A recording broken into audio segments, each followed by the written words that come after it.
मेरे प्यारे श्रोताओं, सभी माताओं, दर्शकों, देवियों, सज्जनों, आप सभी को फिर एक बार स्वागत करता हूँ आप ही के अपने favourite YouTube channel RPK by Ram ji में। मैं आपका प्यारा चैता साथी प्रियांशु हमारी फिर एक बार और एक नया प्रसंग में। एक राज्य में एक राजा थे। उन्होंने एक बार सभा में पंडित जी से कहा कि आपकी ख्याति तो देश विदेश चारों ओर फैली हुई है, आप बहुत बड़े ज्ञानी हैं, लेकिन आपका बच्चा, आपका लड़का, आपका बेटा मंद बुद्धि है, वो अज्ञानी है। वो इतना अज्ञानी है कि वो सोने और चांदी में अंतर नहीं जानता।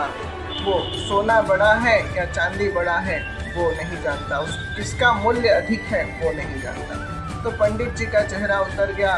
सभा में जितने लोग थे वो हंसने लगे। पंडित जी अपने घर की ओर रवाना हो गए।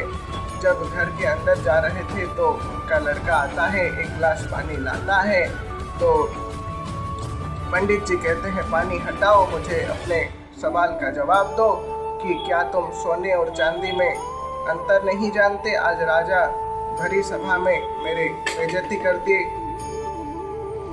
तो जब ऐसे बोले पंडित जी तो उनका लड़का, उनका बच्चा, उनका बेटा उनको घर के अंदर ले गया। एक संदूक दिखाया, संदूक में चांदी का सिक्का भरा हुआ था।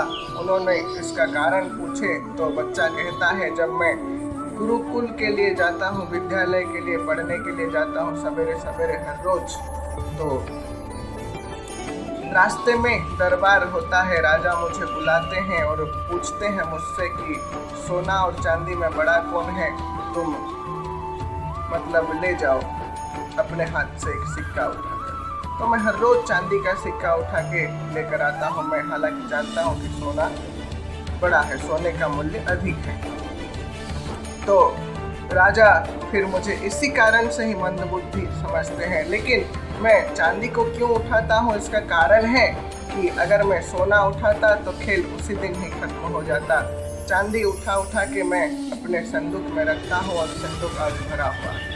तो पंडित जी प्रसन्न हो गए, उनके लड़के को लेकर सभा में चले गए। अगले दिन वो राजा फिर पूछे कि सोना बड़ा है या चांदी बड़ी। तो वो लड़का कहता है पंडित जी का कि सोने का मूल्य अधिक है। तो राजा फिर पूछते हैं कि तुम पहले भी मैं तुमसे यह सवाल किया हूँ, लेकिन तुम इसका जवाब देते थे, अपने कार्य में दिखाते थे कि चांदी अधिक है, चांदी का मूल्य अधिक है, तो तुम चांदी का सिक्का लेकर जाते थे। तो वो लड़का कहता है, अगर मैं ऐसा नहीं करता तो खेल एक दिन में खत्म हो जाता और मेरे पास चांदी का भरा हुआ, चांदी के सिक्के का भरा हुआ एक संदूक नहीं होता। ये कहकर वो संदूक दिखाता है। राजा प्रसन्न होते हैं और एक सोने के सिक्के भरे हुए संदूक वो पंडित जी के पुत्र को प्रदान करते हैं और बाद में उसको अपना राजगुरु भी बनाते हैं, उसके प्रतिभा से प्रसन्न होकर। तो इस कहानी से यह शिक्षा मिलती है प्यारे श्रोताओं कि कभी भी किसी को छोटा नहीं समझना चाहिए, कभी भी किसी को अंडर एस्टिमेट नहीं करना चाहिए। सबके पास अलग अलग काबिलियत होती है, कुछ ना कुछ प्रतिभाएं होती है। अगर कोई आपको अंडर एस्टिमेट कर रहे हैं तो चिंता करने की कोई आवश्यकता नहीं। आप अपना मेहनत जारी रखिए, अपना संघर्ष जारी रखिए। एक ना एक दिन ऐसा आएगा कि आप भी कोहिनूर के जैसा चमकेंगे। तो इसी विचार के साथ, ऊपर वाले के आशीर्वाद और अपने मेहनत के साथ, अपने संघर्ष के साथ कर दिखाइए कुछ ऐसा कि दुनिया करना चाहे आपके जैसा। जय श्री राम, जय श्री किशन कन्या। ऐसे ही प्यार देते रहिए आप ही के अपने favourite YouTube channel RPK by Ram ji को। जय श्री राम।